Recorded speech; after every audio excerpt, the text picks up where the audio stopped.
జై తెలంగాణ. 4 కోట్ల ప్రజల హృదయాలు ఆనందంతో ఉప్పొంగే పర్వదినం ఇది. తెలంగాణ అస్తిత్వానికి, ఆత్మగౌరవానికి పట్టాభిషేకం జరిగి దశాబ్ద కాలం పూర్తయింది. రాష్ట్ర సాధన కోసం ప్రాణాలు అర్పించిన అమరులకు ఈ సందర్భంగా నా నివాళులు అర్పిస్తున్నాను. 6 దశాబ్దాల మన కలను నిజం చేసిన నాటి ప్రధానమంత్రి శ్రీ మన్మోహన్ సింగ్ గారికి, నాటి యూపీఏ చైర్పర్సన్ శ్రీమతి సోనియా గాంధీ గారులకు తెలంగాణ సమాజం తరఫున ప్రత్యేక కృతజ్ఞతలు తెలుపుతూ 4 కోట్ల తెలంగాణ ప్రజలకు తెలంగాణ ఆవిర్భావ దినోత్సవ శుభాకాంక్షలు. స్వేచ్ఛ తెలంగాణ జీవన శైలిలో భాగం. బానిసత్వాన్ని తెలంగాణ భరించదు. ప్రేమను పంచడం, పెత్తనాన్ని ప్రశ్నించడం మన తత్వం. ఆకలినైనా భరిస్తాం కానీ స్వేచ్ఛను హరిస్తే సహించం. దాశరథి చెప్పినట్టు తెలంగాణ అమాయకపు నెరజానే కానీ అన్యాయం జరిగితే తిరగబడే నైజం కూడా మనలో ఉంది. సంక్షేమం ముసుగులో ప్రజాస్వామ్యాన్ని చెరబట్టాలని చూస్తే తెలంగాణ భరించదు. ప్రాంతేతరుడు ద్రోహం చేస్తే పొలిమేరల వరకు తరిమి కొడతాం. ప్రాంతం వాడే ద్రోహం చేస్తే ప్రాణాలతోనే పాతి పెడతాం అన్న కవి కాళోజీ మాటలు అక్షర సత్యాలు. మిత్రులారా, డిసెంబర్ 7, 2023న ప్రారంభమైన ప్రజాపాలనలో స్వేచ్ఛ పునరుద్ధరణకు మొదటి ప్రాధాన్యత ఇచ్చాం. ముళ్ళ కంచెలు, ఇనుప గోడలు తొలగించాం. పాలకులు పాలితుల మధ్య గోడలు బద్దలు కొట్టాం. మున్సిపల్ కౌన్సిలర్ నుండి ముఖ్యమంత్రి వరకు ప్రజలకు అందుబాటులో ఉండే పాలన తెచ్చాం. మేం సేవకులం తప్ప పాలకులం కాదన్న నిజాన్ని నిరూపించాం. ప్రగతి భవన్ను మహాత్మా జ్యోతిరావు పూలే ప్రజాభవన్గా పేరు మార్చి ప్రజలకు అందుబాటులోకి తెచ్చాం. అక్కడ ప్రతి మంగళ శుక్రవారాల్లో ప్రజావాణి కార్యక్రమాన్ని నిర్వహిస్తున్నాం. ప్రజల సమస్యలు నేరుగా విని పరిష్కరిస్తున్నాం.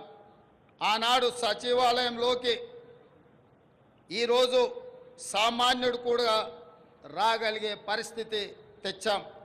ఇందిరా పార్కులో ధర్నా చౌక్కి అనుమతి ఇచ్చాం.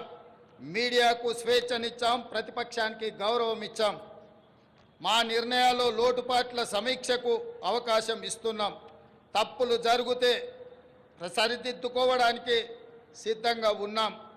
మేమే సర్వజ్ఞానులం అన్న భ్రమలు మాకు లేవు. అందరి సలహాలను, సూచనలను స్వీకరించి చర్చించి ముందుకు వెళుతున్నాం. ప్రజలకు స్వేచ్ఛ, సామాజిక న్యాయం, సమాన అవకాశాలు ఇవ్వాలన్నది మా ప్రభుత్వం యొక్క ప్రాధాన్యత. జూన్ 2, 2014 నాడు తెలంగాణ భౌగోళిక ఆకాంక్ష నెరవేరింది. అంతటితో మనము లక్ష్యం చేరినట్టు కాదు. ఉద్యమ లక్ష్యాలు, అమరుల ఆశయాలు సాధించిన నాడే తెలంగాణ సాధనకు సార్థకత వస్తుంది. దశాబ్ద కాలం అన్నది ఒక మైలురాయి. ప్రజల ఆశలు, ఆశయాలు నెరవేర్చడంలో మనం ఎక్కడ ఉన్నామన్నది సమీక్షించుకోవాల్సిన సందర్భం ఈ దశాబ్ది ఉత్సవం. నేను రాజకీయ విమర్శల జోలికి పోను, కానీ చరిత్రను సమీక్షించుకున్నప్పుడే భవిష్యత్తుకు పునాదులు వేసుకోగలం.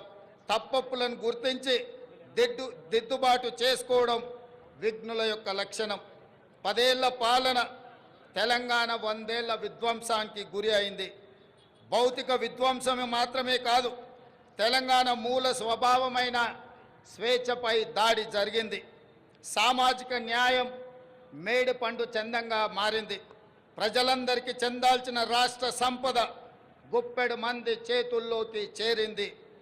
తెలంగాణ సంస్కృతి, సాంప్రదాయాలు విధ్వంసానికి గురయ్యాయి. ఆర్థిక విధ్వంసం సంగతి చెప్పనక్కరలేదు. ఇదంతా గతం. ప్రజలే, ప్రజల కోసం, ప్రజల చేత ఎన్నుకోబడిన ప్రభుత్వం ఇప్పుడు తెలంగాణలో ఉంది. ప్రజాప్రభుత్వంలో జరుపుకుంటున్న మొదటి ఆవిర్భావ దినోత్సవం ఇది.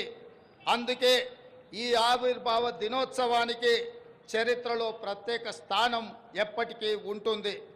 మిత్రులారా, తెలంగాణ ప్రదాత మనకు మాతృ సమానురాలైన శ్రీమతి సోనియా గాంధీ గారిని ఈ పండుగకు ప్రత్యేకంగా మా మంత్రివర్గం 4 కోట్ల ప్రజల తరఫున ఆహ్వానించాం. ఏ హోదాలో సోనియా గాంధీని ఆహ్వానించారని అడుగుతున్నారు. నేను చెప్పదలుచుకున్న బిడ్డ ఇంట్లో శుభకార్యానికి తల్లికి హోదా కావాలా? తల్లిని ఆహ్వానించడానికి బిడ్డకు ఒకరి పర్మిషన్ అవసరమా? ఏ హోదా ఉందని, ఏ పదవిలో ఉన్నారని మహాత్మా గాంధీని మన జాతిపితగా గుర్తించుకున్నాం. తెలంగాణ చరిత్ర ఉన్నంత వరకు శ్రీమతి సోనియా గాంధీని ఈ సమాజం తల్లిగా గుర్తించి గౌరవిస్తుంది.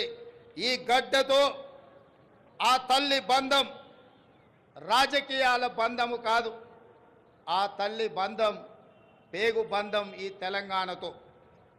ఈ దశాబ్ది ఉత్సవాల శుభ సందర్భంలో అమరుల ఆశయాలు ప్రజలు కళలు నెరవేర్చే దిశగా ప్రజాప్రభుత్వం కొన్ని కీలక నిర్ణయాలు తీసుకుంది.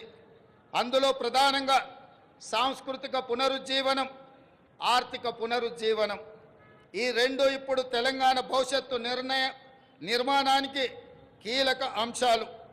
ఈ దిశగా మన ప్రభుత్వం అడుగులు వేస్తుంది. మిత్రులారా, ఏ జాతికైనా తన సంస్కృతే తన అస్తిత్వం. ఆ సంస్కృతిని కాపాడటం ప్రభుత్వాల బాధ్యత. బోనం నుండి బతుకమ్మ వరకు, సాయుధ పోరాటం నుండి స్వరాష్ట్ర ఉద్యమం వరకు మన సంస్కృతి, మన చరిత్ర గొప్పవి. సమ్మక్క సారలమ్మ నుండి జోగులాంబ వరకు, భద్రాద్రి రాముడు నుంచి కొమరం భీముడి వరకు అమరుల త్యాగాలు, హక్కుల ఉద్యమాల వంటి వాటితో తెలంగాణ గొప్ప చారిత్రక వారసత్వాన్ని కలిగి ఉంది. ఈ సంస్కృతిని, చరిత్రకు పునరుజ్జీవనం జరగాలి. తెలంగాణ వచ్చి 10 ఏళ్ళైనా ఇప్పటికి మన రాష్ట్ర గీతము లేదు. ఉద్యమ కాలంలో ఉవ్వెత్తున స్ఫూర్తిని రగల్చిన జయ జయ హే తెలంగాణ జననీ జయ కేతనం గేయమే మన రాష్ట్ర అధికార గీతం కావాలని ఆనాడు ఆశించాం. సహజ కవి అందశ్రీ రచించిన ఈ గేయం మన రాష్ట్ర గేయంగా ఉంటుందని విశ్వసించాం. ప్రజల ఆకాంక్షల మేరకు ఈ పర్వదినాన జయ జయ హే తెలంగాణ గీతాన్ని రాష్ట్ర అధికార గీతంగా సగర్వంగా మా ప్రభుత్వం ప్రకటిస్తున్నది. చిహ్నం ఒక జాతి చరిత్రకు అద్దం పడుతుంది. జాతి చరిత్ర మొత్తం నిక్షిప్తమై ఉండేది చిహ్నంలో మాత్రమే. తెలంగాణ అంటే ధిక్కారం, తెలంగాణ అంటే పోరాటం. రాష్ట్ర అధికారిక చిహ్నంలో అది ప్రతిబింబించాలి. ఆ దశగా ప్రజాప్రభుత్వం నూతన చిహ్నాన్ని రూపొందించే పనిలో ఉంది. వివిధ వర్గాల నుంచి వచ్చిన సూచనలు, సలహాలు పరిగణలోకి తీసుకొని రాష్ట్ర నూతన చిహ్నాన్ని రూపొందించే పనిలో ఉన్నాం. అదేవిధంగా మిత్రులారా, ఉద్యమ సమయంలో ప్రజలు టీజీ అనే ఇంగ్లీష్ అక్షరాలను తెలంగాణకు సంక్షిప్త అక్షరాలుగా నిర్ధారించారు. యువత తమ గుండెలపై టీజీ అని పచ్చబొట్లుగా పొడిపించుకున్నారు. వారి ఆకాంక్షల మేరకు టీఎస్ స్థానంలో టీజీని పునరుద్ధరిస్తూ ప్రభుత్వం నిర్ణయం తీసుకున్నది. జననీ జన్మభూమిస్య స్వర్గాదపి గరీయసి అంటే జన్మనిచ్చిన తల్లి, జన్మనిచ్చిన భూమి స్వర్గం కంటే గొప్పవని అర్థం. తెలంగాణ తల్లి 4 కోట్ల ప్రజల యొక్క ఆకాంక్ష ప్రతిరూపంగా ఉండాలి. ఆ తల్లిని చూస్తే మన కన్న తల్లి యాదిలోకి రావాలి. సగటు తెలంగాణ గ్రామీణ మహిళా రూపమే తెలంగాణ తల్లి ప్రతిరూపంగా ఉండాలి. తెలంగాణ తల్లి కష్టజీవి, కరుణామూర్తి. ఈ రూపురేఖలతో తెలంగాణ తల్లి రూపానికి పునరుజ్జీవనం జరగాలి. త్వరలో ప్రజల ఆకాంక్షలను ప్రతిబింబించేలా తెలంగాణ తల్లి రూపుదిద్దుకుంటుంది. త్వరలోనే తెలంగాణ రాష్ట్రానికి తెలంగాణ తల్లి యొక్క ప్రతిరూపాన్ని మేము అందించబోతున్నాం. ఈ నిర్ణయాలు ఎవరికి వ్యతిరేకం కాదు, ఒక జాతి ఆకాంక్షలకు ప్రతిరూపం మాత్రమే. అదేవిధంగా మిత్రులారా, తెలంగాణ రాష్ట్ర ఆర్థిక పునరుజ్జీవనం మేము అధికారం చేపట్టే నాటికి రాష్ట్ర ఆర్థిక వ్యవస్థ పూర్తిగా విధ్వంసమైంది. 7 లక్షల కోట్ల రూపాయల అప్పుల ఊబిలో తెలంగాణ కూరుకుపోయింది. శాసనసభలో శ్వేతపత్రము పెట్టి వాస్తవాలు ప్రజల ముందు ఉంచాం. రాష్ట్ర సంపద పెంచి పేదలకు పంచడానికి ఆర్థిక పునరుజ్జీవనం జరగాల్సిన అవసరం ఉందని మా ప్రభుత్వం గుర్తించింది. మా ప్రభుత్వం ఆ దిశగా ప్రయత్నం చేస్తుంది. కఠినమైన ఆర్థిక క్రమశిక్షణ పాటిస్తూనే సంక్షేమం అభివృద్ధిలో రాజీ పడటం లేదు. ప్రభుత్వ ఉద్యోగులు పెన్షన్లకు మొదటి తారీఖునే వేతనాలు ఇవ్వడం జరుగుతుంది. అదేవిధంగా మిత్రులారా, గ్రీన్ తెలంగాణ 2050 స్వల్పకాలిక ఆలోచనలు కాదు, దీర్ఘకాలిక ప్రణాళికలతో భవిష్యత్తుకు పునాదులు వేస్తున్నాం. మొత్తం తెలంగాణకు గ్రీన్ తెలంగాణ 2050 మాస్టర్ ప్లాన్ తయారు చేస్తున్నాం. రాష్ట్రాన్ని 3 జోన్లుగా విభజిస్తున్నాం. హైదరాబాద్ ఔటర్ రింగ్ రోడ్డు పరిధిలో ఉన్న ప్రాంతాన్ని అర్బన్ తెలంగాణగా, ఔటర్ రింగ్ రోడ్డు నుంచి రీజనల్ రింగ్ రోడ్డు మధ్య ప్రాంతాన్ని సబర్బన్ తెలంగాణగా, రీజనల్ రింగ్ రోడ్డు నుండి తెలంగాణ సరిహద్దుల వరకు ఉన్నది గ్రామీణ తెలంగాణగా నిర్ధారించాం. ఈ 3 జోన్లలో ఎక్కడ ఎలాంటి అభివృద్ధి జరగాలి, ఎక్కడ ఏ రకమైన మౌలిక సదుపాయాల కల్పన జరగాలన్నది ఈ మెగా ప్రణాళికలో విస్పష్టంగా తొందరలోనే ప్రకటిస్తాం. హైదరాబాదు నగరానికి ఒకనాడు తలమానికం మూసీ నది. ఈనాడు మూసీ ఒక మురికి కూపంగా తయారవుతే దానిని సుందరీకరించి, మూసీ సుందరీకరణ ద్వారా ఈ హైదరాబాదు నగరాన్ని ప్రపంచ చిత్రపటంలోనే ఒక విశ్వ నగరంగా మార్చడానికి ఈనాడు మా ప్రభుత్వం కార్యాచరణను చేపడుతుంది. మూసీ సుందరీకరణ పథకం ద్వారా పరివాహక ప్రాంతాన్ని ఉపాధి కల్పన జోన్గా తీర్చిదిద్దబోతున్నాం. ఈ పథకానికి ఇప్పటికే 1000 కోట్ల రూపాయలు కేటాయించాం. హైదరాబాద్ బ్రాండ్ ఇమేజ్ని ఈ పథకం మరో స్థాయికి తీసుకెళ్తుందనడంలో సందేహం లేదు. పర్యాటకం, ఆర్థికం, పర్యావరణం ఈ 3 కోణాలు ఇందులో ఉన్నాయి. ఎగువన ఉన్న ఉమ్మడి రంగారెడ్డి, దిగువన ఉన్న ఉమ్మడి నల్గొండ జిల్లాలో సాగునీటి వనరుగా కూడా మూసీ ఉపయోగపడుతుంది.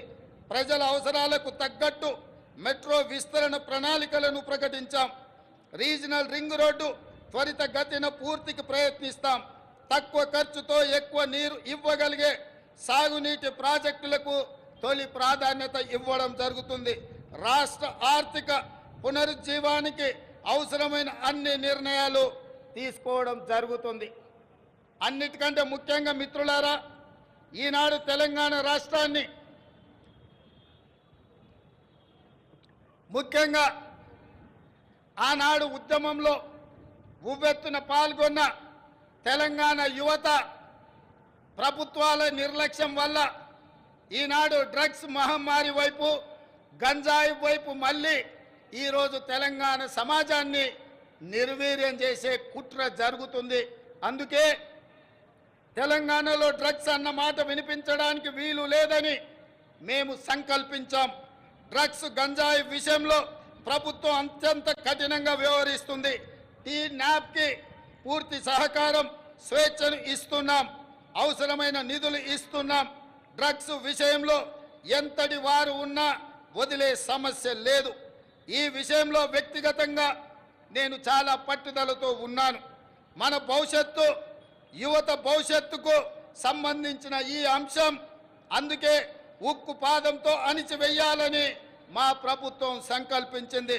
డ్రగ్స్ ఫ్రీ తెలంగాణ ప్రభుత్వ పరంగానే కాదు, వ్యక్తిగతంగా నేను ఎంతో ప్రాధాన్యతను ఇస్తున్నాను. అదేవిధంగా మిత్రులారా, ప్రజాపాలన ప్రజల వద్దకు చేర్చాలన్నది మా ఆలోచన.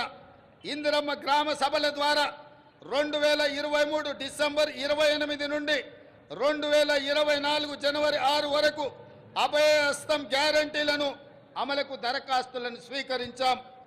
మహాలక్ష్మి, ఇందిరమ్మ ఇండ్లు, గృహజ్యోతి, చేయుత, రైతు భరోసా పథకాల కోసం 1,28,00,000 మంది దరఖాస్తులు పెట్టుకోవడం జరిగింది. ఇందులో డూప్లికేట్ దరఖాస్తులు మినహాయించగా 1,09,000 దరఖాస్తులు మిగిలాయి.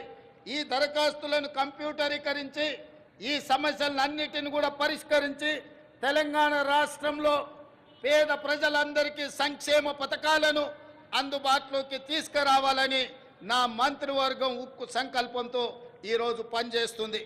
అదేవిధంగా మిత్రులారా, అధికారంలో వచ్చిన 48 గంటల్లోనే 2 గ్యారంటీల అమలుకు శ్రీకారం చుట్టాం. ఆడబిడ్డలకు ఉచిత బస్సు ప్రయాణ సౌకర్యాన్ని కల్పించాం. పైసా ఖర్చు లేకుండా రాష్ట్రంలో ఎక్కడికైనా ఉచితంగా వెళ్ళే అవకాశం మహిళలకు, మా సోదరి మనులకు ఈ పథకం ఉపయోగపడుతుంది. ఈనాడు కోట్లాది మంది ఆడబిడ్డలు అమ్మగారింటికైనా అత్తగారింటికైనా భద్రాచలం గుడికైనా సమ్మక్క సారలమ్మ సందర్శనానికైనా కోట్లాది మంది మహిళలు వినియోగించుకుంటున్నారు అనంటే మా ప్రభుత్వానికి ఎంతో సంతృప్తినిచ్చింది ఈ ఉచిత బస్సు ప్రయాణ సౌకర్యం.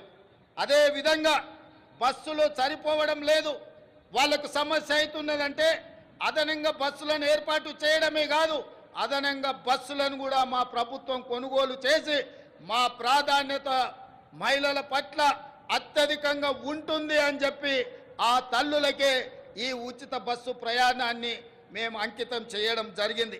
అదేవిధంగా పేదల ఆరోగ్య విషయంలో రాష్ట్ర ప్రభుత్వం ఆనాడు డాక్టర్ వైఎస్ రాజశేఖర రెడ్డి గారు ఉన్నప్పుడు శ్రీమతి సోనియా గాంధీ గారి నేతృత్వంలో ఆరోగ్యశ్రీ పథకాన్ని తీసుకువచ్చి పేద ప్రజలకు ఆరోగ్యాన్ని, కార్పొరేట్ వైద్యాన్ని అందించడం ద్వారా ఆ కుటుంబాలను ఆదుకునే విధంగా ఆనాడు ఆ పథకాన్ని ప్రవేశపెట్టడం జరిగింది.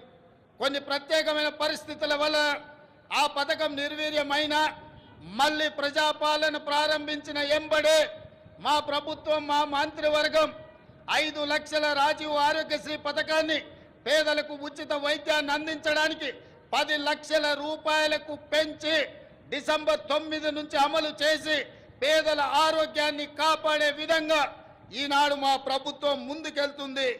అందుకే ఈరోజు పేదల యొక్క ఆరోగ్యం మా ప్రభుత్వం యొక్క బాధ్యత అని చెప్పి సగర్వంగా నేను తెలియజేస్తున్నాను. అదేవిధంగా యువత ఉద్యోగాల నోటిఫికేషన్లు, పరీక్షల నిర్వహణ పారదర్శకంగా నిర్వహించడానికి తెలంగాణ పబ్లిక్ సర్వీస్ కమిషన్ని ప్రక్షాళన చేశాము. 70 రోజుల్లోనే 30,000 మంది నిరుద్యోగ యువకులకు ఉద్యోగ అవకాశాలు కల్పించి ఉద్యోగ పత్రాలు ఎల్బీ స్టేడియంలో వాళ్ళ కుటుంబ సభ్యుల సమక్షంలో వాళ్ళ కళ్ళల్లో సంతోషాన్ని చూస్తూ మా ప్రభుత్వ నియామక పత్రాలను అందజేయడం జరిగింది. ఈనాడు నిరుద్యోగ యువకుల యొక్క ఉద్యోగ ఉపాధి అవకాశాలు మా ప్రభుత్వం ఎంతో ప్రాధాన్యతతో వాటిని నిర్వహిస్తున్నది. అదేవిధంగా గ్రూప్ 1 నోటిఫికేషన్ ఇచ్చినాం. ఈ నెల 9న ప్రాథమిక పరీక్ష జరగబోతుంది. అదేవిధంగా మెగా డిఎస్సి పోస్టులతో 11,062 ఉద్యోగ నోటిఫికేషన్లు ఇచ్చినాం. తొందరలోనే ఈ టీచర్ల నియామకాలను చేపట్టడం ద్వారా తండాలలో, గూడాలలో, మారుమూల పల్లెల్లో పేదలకు విద్యను అందుబాటులోకి తీసుకొచ్చి ప్రతి పేదవాడికి విద్యను అందించాలన్న లక్ష్యమే మా ప్రభుత్వం యొక్క లక్ష్యము. ఆ దిశగా మేము ప్రయాణం చేస్తున్నాం. అదేవిధంగా వయో పరిమితిని కూడా 44 సంవత్సరాల నుంచి 46 సంవత్సరాలకు పెంచి ఈ ఖాళీలను భర్తీ చేసే నిర్ణయం మా ప్రభుత్వం తీసుకున్నది. మిత్రులారా, రాష్ట్రంలో లక్షల మంది ప్రజల సొంత ఇళ్ల కోసం ఎదురు చూస్తున్నారు. వారి కలలు నెరవేర్చేందుకు భద్రాద్రి రాముడు సాక్షిగా ఇందిరమ్మ ఇళ్ల పథకాన్ని ప్రారంభించాం. పేదల కోసం ఈ ఏడాది 4,50,000 ఇండ్లను మంజూరు చేయడమే కాదు, 22,500 కోట్ల రూపాయలు నిధులు కేటాయించడం ద్వారా ప్రతి శాసనసభ నియోజకవర్గంలో 3,500 ఇళ్లు పేదవాళ్లకు నిర్మించి పేదవాడి సొంత ఇంటి కలను, చిరకాల స్వప్నాన్ని మా ప్రభుత్వం పూర్తి చేయాలని దృఢ సంకల్పంతో ముందుకు వెళ్ళడం జరుగుతుంది. అదేవిధంగా విద్యారంగ ప్రక్షాళన తెలంగాణ ఎడ్యుకేషన్ హబ్గా తీర్చిదిద్దాలని సంకల్పించాం. అందుకే ప్రతి మండల కేంద్రంలో అంతర్జాతీయ మోడల్ స్కూళ్ళను నిర్మించడం మా బాధ్యతగా భావించి ఆ ప్రయత్నాన్ని ముందుకు తీసుకెళ్తున్నాం. అదేవిధంగా స్కిల్ యూనివర్సిటీలను ఎంతోమందిని విద్యార్థులు పట్టాలు తీసుకుంటున్నారు, కానీ వాళ్ళకి స్కిల్ డెవలప్మెంట్ విషయంలో సరైన శిక్షణ లేకపోవడం వల్ల ఉద్యోగ ఉపాధి అవకాశాలలో కొన్ని ఇబ్బందులు ఎదుర్కొంటున్నారు. దానికోసమే తెలంగాణ యువతకు స్కిల్ యూనివర్సిటీలను ఏర్పాటు చేయడమే కాకుండా రాష్ట్రంలో దీనికి సంబంధించి అధికారుల బృందం ఇప్పటికే ఢిల్లీ, ఒడిశా, గుజరాత్ రాష్ట్రాల్లో పర్యటించి అధ్యయనం చేసింది. అదేవిధంగా అమ్మ ఆదర్శ పాఠశాల కింద 26,825 పాఠశాలలో మౌలిక సదుపాయాల కల్పన, బాలికల కోసం ప్రత్యేక టాయిలెట్ల నిర్మాణం, మంచినీరు, విద్యుత్ సదుపాయం కల్పిస్తున్నాం. దీనికోసం 1135 కోట్ల రూపాయలు కేటాయించాం. ఇదే కాకుండా స్కిల్ డెవలప్మెంట్ విషయంలో రాష్ట్రంలో 65 ఐటీఐలు ఉంటే ఈ 65 ఐటీఐలను టాటా సంస్థతో ఒప్పందం చేసుకొని వాటిని అభివృద్ధి చేసి వాళ్ళకు శిక్షణ ఇచ్చి ఉద్యోగ ఉపాధి అవకాశాలు కల్పించే విధంగా టాటా సంస్థతో మా ప్రభుత్వం ఒప్పందం చేసుకొని నిరుద్యోగ యువకులకు ఉద్యోగ ఉపాధి అవకాశాలు కల్పించాలని ఈనాడు మా ప్రభుత్వము కృతనిశ్చయంతో ఉన్నది. అదేవిధంగా మిత్రులారా, తెలంగాణ సమాజం అంటేనే వ్యవసాయం. మన సంస్కృతి, మన సాంప్రదాయం అంటే వ్యవసాయం. ఈ వ్యవసాయానికి రైతును రాజును చేయడమే మా సంకల్పం. అందుకోసమే మా ప్రభుత్వం రైతు బాగుంటే రాష్ట్రం పచ్చగా ఉంటుందని విశ్వసించే ప్రభుత్వం. గతంలో రైతుకు ఉచిత విద్యుత్ రుణమాఫీ చేసిన చరిత్ర కాంగ్రెస్ పార్టీది, మా ప్రభుత్వానిది. ఈ ట్రాక్ రికార్డును ప్రజాప్రభుత్వం కొనసాగిస్తుంది. రైతుకు ఆర్థిక సాయం పథకంలో భాగంగా 69 లక్షల మందికి చెప్పిన మాట ప్రకారం 7,500 కోట్ల రూపాయలు వారి ఖాతాలో జమ చేసి ప్రతి రైతుకు రైతు భరోసా పథకంలో నిధులను విడుదల చేయడం జరిగింది. అదేవిధంగా ఇటీవల కాలంలో అకాల వర్షాలతో పంట నష్టం జరిగితే ప్రతి ఎకరాకు 10,000 రూపాయల నష్ట పరిహారం ఇవ్వడం జరిగింది. ధాన్య సేకరణ విషయంలో కూడా ఈరోజు 7,245 ధాన్య సేకరణ కేంద్రాలను ఏర్పాటు చేసి తండాలలో, గూడాలలో, మారుమూల పల్లెల్లో రైతులు పండించిన పంటను అక్కడే ధాన్య సేకరణ కేంద్రాలను ఏర్పాటు చేసి ఆ ధాన్యాన్ని సేకరించి తుట్టి, తాలు, తరుగు పేరు మీద తుట్టి తీయకుండా ప్రభుత్వం కఠినమైన చర్యలు తీసుకుంది. అకాల వర్షాలతో తడిసిన ధాన్యాన్ని కూడా కనీస మద్దతు ధర ఇచ్చి కొనుగోలు చేసి రైతులను ఆదుకొని రైతులను కాపాడాలని, రైతులని రాజులుగా చెయ్యాలని మా ప్రభుత్వం దృఢ సంకల్పంతో పనిచేస్తుంది. ఇదే కాదు, ధరణి విషయంలో కూడా చాలా సమస్యలు, లక్షలాది సమస్యలు మా దృష్టికి వచ్చినాయి. వాటిని పరిష్కరించడానికి ధరణి విషయంలో కూడా ఒక కమిటీని ఏర్పాటు చేసి ప్రతి సమస్యను పరిష్కరించి ధరణిలో జరిగిన లోపాలను సరిదిద్ది ప్రతి రైతుకు, ప్రతి వాడికి మేలు జరిగే విధంగా ధరణి ప్రక్షాళన కార్యక్రమాన్ని మా ప్రభుత్వం తీసుకొని ముందుకు వెళ్తుంది. అదేవిధంగా మిత్రులారా, రాష్ట్రంలో విద్యుత్ సరఫరా నిరంతరాయంగా 24 గంటలు అందిస్తున్నామని చెప్పడానికి నేను గర్వపడుతున్నాను. రాష్ట్ర చరిత్రలో ఎన్నడూ లేని విధంగా ఈ ఏడాది మార్చి 6న అత్యధికంగా 298 మిలియన్ యూనిట్ల విద్యుత్ సరఫరా చేసి రాష్ట్రం ఏర్పడిన తర్వాత అత్యధికంగా రికార్డును సృష్టించాం. నిరంతరాయంగా విద్యుత్తుని సరఫరా చేశాం. పేదల గృహాలకు, వ్యవసాయానికే కాదు భూమి లేని నిరుపేదలకు ప్రతి ఇంటిలో వెలుగులు చూడాలని, వాళ్ళ కళ్ళల్లో ఆనందం ఉండాలని ప్రతి పేదవాడికి 200 యూనిట్లు ఉచిత విద్యుత్తును అందించి పేదవాళ్ళకు అండగా నిలబడి ఈరోజు మా ప్రభుత్వం ముందుకు సాగుతున్నది. అదేవిధంగా మిత్రులారా, పెట్టుబడుల విషయం, రాష్ట్రంలో పెట్టుబడులు తీసుకొచ్చి తద్వారా ఉద్యోగ ఉపాధి అవకాశాలు కల్పించి రాష్ట్ర ఆదాయాన్ని పెంచి పేదలకు పంచాలన్న లక్ష్యంతో దావూస్ పర్యటన మా మంత్రి సహచరులతో పర్యటన చేయడం జరిగింది. ఈ పర్యటనలో 40,000 కోట్ల రూపాయలకు సంబంధించిన పెట్టుబడుల ఒప్పందాలు రాష్ట్ర ప్రభుత్వం చేసుకున్నది. ఇది పెట్టుబడుల ఆకర్షణలో ఒక గొప్ప రికార్డు. ఈ ఒప్పందం కార్యరూపం దాల్చే కార్యాచరణ మొదలు పెట్టాం. తద్వారా మన యువత ఉపాధి ఉద్యోగ కల్పనలు ఈ ప్రభుత్వం కంకణబద్ధమై ఉంది. అదేవిధంగా మిత్రులారా, మహాలక్ష్మి పథకం, మహాలక్ష్మి ఈరోజు నాకు చాలా ఆనందంగా ఉంది. ఈ రాష్ట్ర అవతరణ ఉత్సవాలలో ఈనాడు పర్యటన చేస్తున్నప్పుడు ఇటువైపున అటువైపున వేలాది మంది మా తెలంగాణ ఆడబిడ్డలు ఇక్కడికి వచ్చి మా మహాలక్ష్ములందరూ మా ప్రభుత్వాన్ని ఆశీర్వదించడానికి వాళ్ళందరూ ఇక్కడికి రావడం జరిగింది. మనస్ఫూర్తిగా వారికి ధన్యవాదాలు తెలియజేస్తూ మహాలక్ష్మి పథకం ద్వారా 1 కోటి మంది ఆడబిడ్డలను కోటీశ్వరులను చేయాలన్నది మా ప్రభుత్వ సంకల్పం. మహిళలు తయారు చేసే ఉత్పత్తులకు సరైన మార్కెటింగ్ సదుపాయం కల్పిస్తాం. వాళ్ళ ఉత్పత్తులను మార్కెటింగ్ చేసుకోవడానికి హైటెక్ సిటీ పక్కన శిల్పారామం దగ్గర 3 ఎకరాల స్థలాన్ని వందలాది స్టాళ్లను పెట్టుకోవడానికి వాళ్ళకి స్థలాన్ని కేటాయించడం జరిగింది. ఏ ప్రాంతంలో అయితే విప్రో, ఇన్ఫోసిస్, ఐటీ కంపెనీలు ఉన్నాయో ఆ పక్కనే మా ఆడబిడ్డలకు గ్రామీణ ప్రాంతాలలో వారు చేసిన ఉత్పత్తులను అమ్ముకోవడానికి శిల్పారామం పక్కన 3 ఎకరాల స్థలాన్ని కేటాయించాం. అందులో వాళ్ళ ఉత్పత్తులను సగర్వంగా ఈ ప్రపంచానికి పరిచయం చేసే అవకాశం ఉంది. ఆ విధంగా మా ఆడబిడ్డలను పారిశ్రామికవేత్తలను చేసి కోటీశ్వరులుగా మార్చాలనే సంకల్పం మా ప్రభుత్వం తీసుకున్నది. మా ఆడబిడ్డల ఆశీర్వాదం మాకు ఎప్పుడు ఉండాలని నేను వారికి విజ్ఞప్తి చేస్తున్నా. ఇదే కాదు, ఈనాడు వంటలో ఇల్లాలు సంపాదించిన సొమ్ము సిలిండర్కే ఖర్చు అవుతున్నది. కాబట్టి 1,200 రూపాయలు ఉన్న సిలిండర్ను ఈనాడు 500 రూపాయలకి ఆడబిడ్డలకు అందించడం ద్వారా ఆడబిడ్డల కళ్ళల్లో కన్నీళ్లు రావద్దు, ఆ కుటుంబాలు సంతోషంగా ఉండాలి, ఆడబిడ్డలకు అండగా నిలబడాలని 500 రూపాయలకే ఈనాడు మా ప్రభుత్వం సిలిండర్ను అందించడం జరుగుతుంది.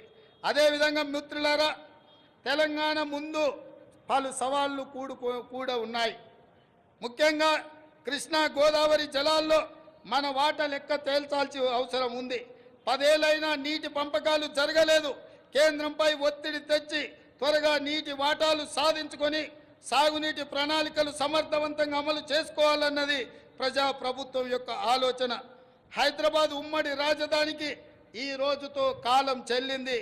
ఆంధ్రప్రదేశ్లో ఆస్తుల విభజనకు సంబంధించి ఈ సమస్యలను సాధ్యమైనంత త్వరగా పరిష్కరించుకుంటాం. అదేవిధంగా మిత్రులారా, తెలంగాణ ప్రపంచానికి ఒక దిక్సూచి కావాలి. విశ్వ వేదికపై తెలంగాణ విజయ పతాక సగర్వంగా ఎగరాలి. పల్లె కన్నీరు పెడుతుందో అని ఒకనాడు ఆవేదనతో పాడిన తెలంగాణ పల్లెలు ఇకపై పచ్చని పైరులతో, పాడి పంటలతో, రైతుల ముఖాలలో చిరునవ్వులతో వెలగాలి. ఒకనాడు పొట్ట చేత పట్టుకొని పట్నంకు వచ్చిన యువత రేపటి నాటి ప్రపంచానికి మన సత్తా చాటే శక్తిగా మారాలి. తెలంగాణ ఇతర రాష్ట్రాలతో కాదు, ప్రపంచంతో పోటీ పడుతుందని నిరూపించాలి.